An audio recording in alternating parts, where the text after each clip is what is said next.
Dans les hôpitaux, les fêtes de fin d'année ne sont pas synonymes de repos.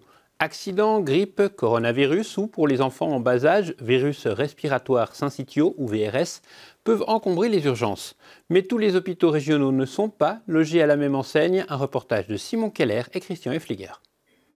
Noël sera serré à Aarberg.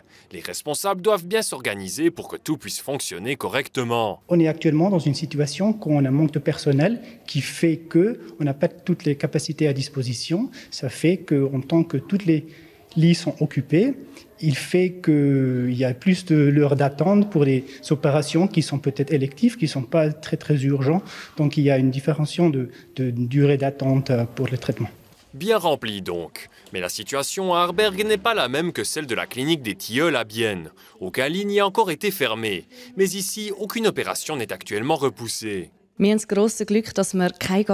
Notre grande chance, c'est qu'aucun département ou aucune salle d'opération n'est fermée. Nous avons du personnel que nous pouvons mettre à contribution.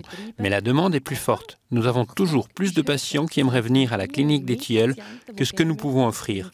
Nous n'avons aucune marge pour augmenter nos capacités actuellement.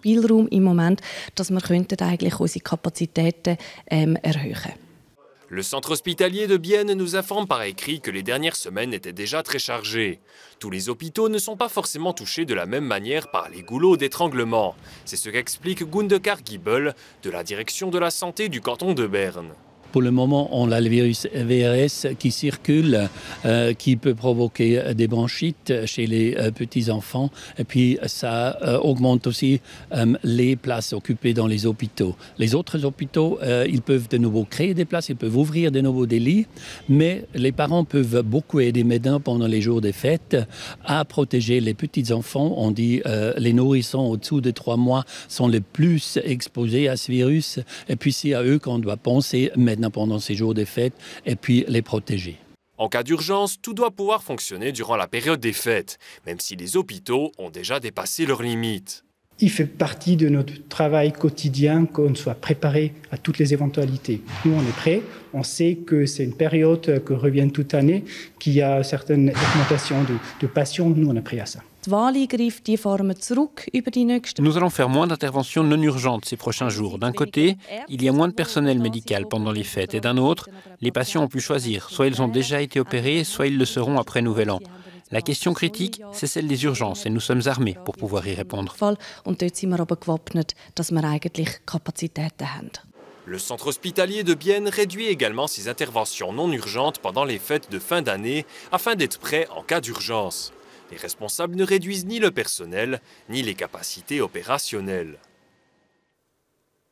Et Simon Keller a encore tendu son micro à Stéphane Roth, coprésident de l'association bernoise des médecins de famille et des pédiatres, VBHK, pour évoquer notamment les bonnes pratiques face au VRS et aux autres affections pédiatriques.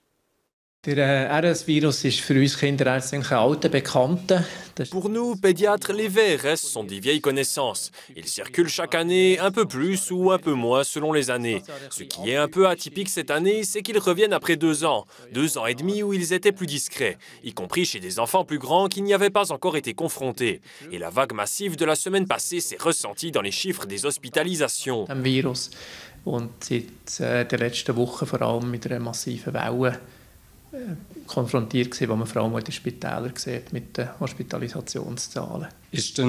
Est-il toujours utile de consulter?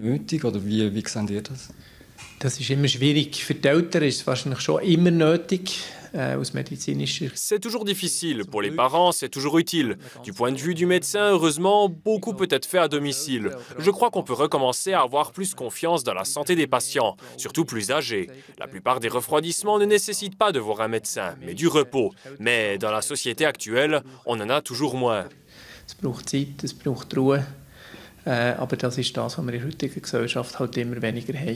L'humain est-il devenu plus fragile? Je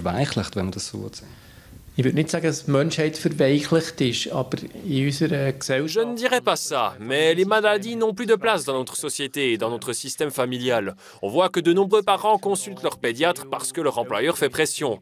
Les écoles réclament également un certificat dès le premier jour de maladie. On a rarement le temps de rester à la maison et de se soigner. Es fehlt die Zeit, das Kind mal daheim auszukurieren und von alleine gesund zu werden. À quel moment les parents doivent-ils vraiment amener l'enfant à l'hôpital?